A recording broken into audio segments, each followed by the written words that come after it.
Just a refresher to begin with. What is palliative care? And it's a remembering that someone living with a terminal illness can no longer respond to treatment options, whether it be an end-of-life cardiac situation, kidney, or so often it's end-of-life dying with cancer. And palliative care is a team of people, doctors, nurses, social worker, psychologists, spiritual care. So it's a team of people embracing the richness of the last days of living. And so although that person is, quote, dying, it really is emphasizing the richness of the last days of living. It's totally dedicated to detail. Those of us who are detail-oriented really thrive in this environment. Because it's your nausea, it's your pain, it's who you are. Do you want to be reconciled with your family or no? It's just a whole envelope of care. I'm currently working at a hospice that opened 3 years ago called Perram House.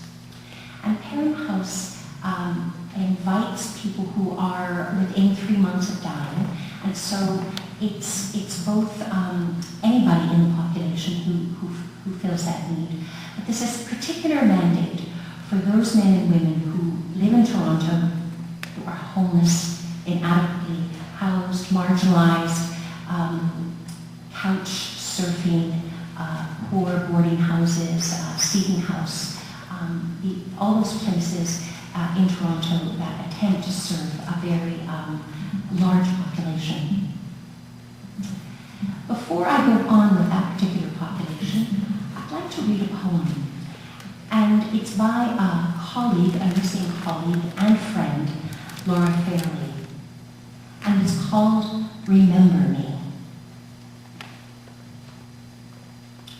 They found you on a urine-soaked couch under a cracked ceiling with no light. Whispering breath, bugs scavenging your withered body, warehoused in an abandoned warehouse, abandoned.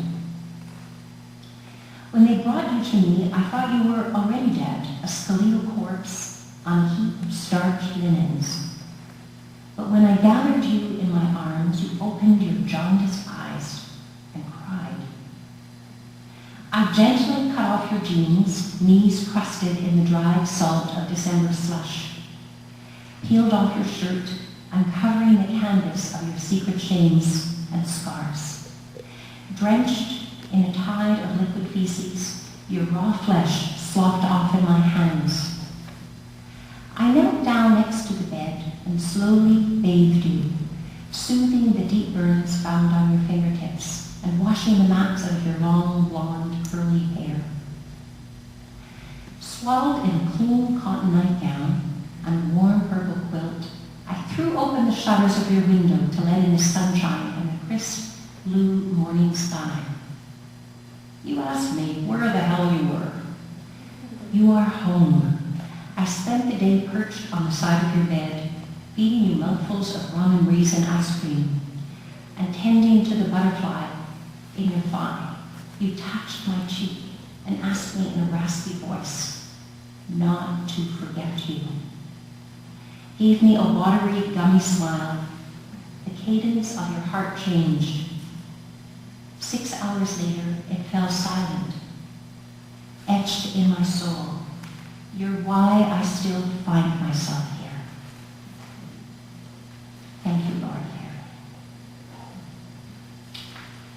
In Toronto, serving the marginalized, there are agencies such as Street Health, Sherbourne Infirmary, St. Michael's Hospital.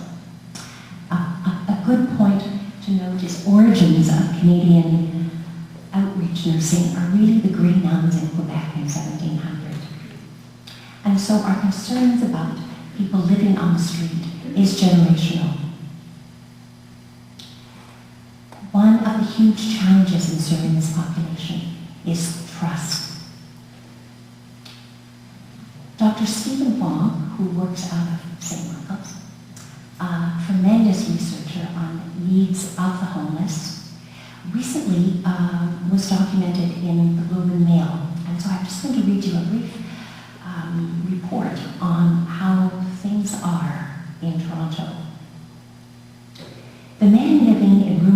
are 4 times more likely to die prematurely than people in the general population.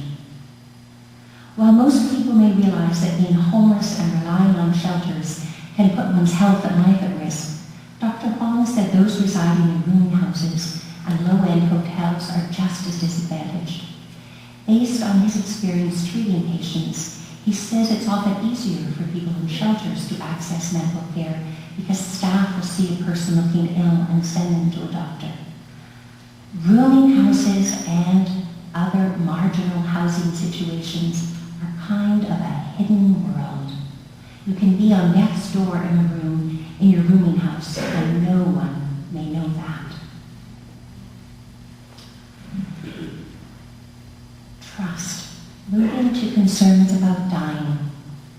Already the population we serve at Perram House, and it's not exclusive to Perram House, each of the palliative care units across the city, each of the palliative beds, of course, welcomes people who fit this dimension of society.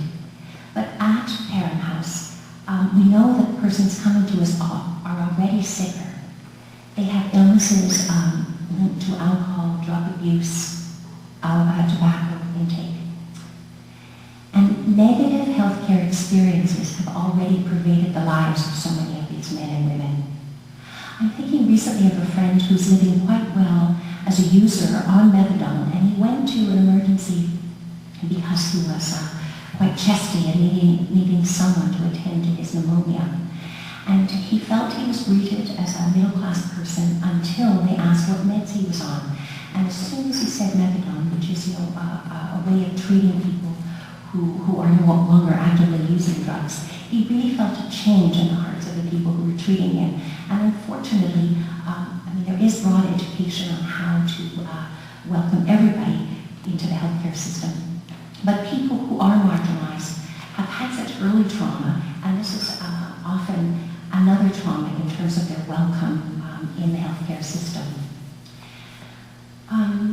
When one interviews or speaks with people coming to Perram House and asking what their needs are regarding dying, and already it being admitted there is a sense of palliative care, end-of-life dying,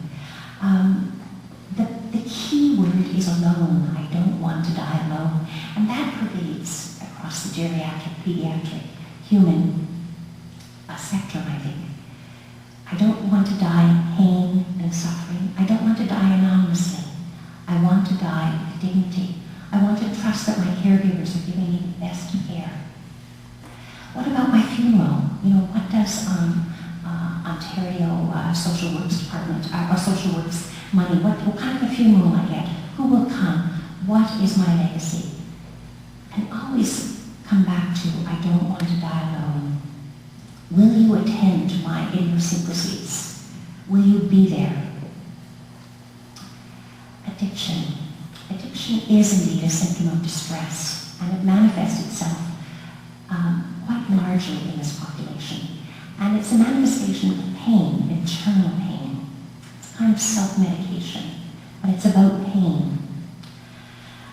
Gabor Mate, a Vancouver physician, has spent a good number of years working with Vancouver's East Side, and he's written a book called In the Realm of Hungry Ghosts, and I mention it because it's such a compassionate look at the people that he serves.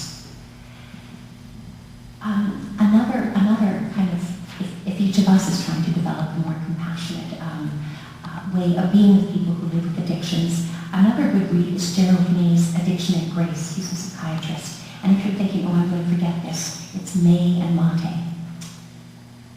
Neglect and abuse in childhood lead often to drugs, and Gabor Mate describes drugs as an emotional anesthetic. And so the men and women coming to our Perram House hospice are welcomed in the fullness of their life. And if that includes the use of marijuana medicinally, we can facilitate that. Or if beer accompanies their life, we can certainly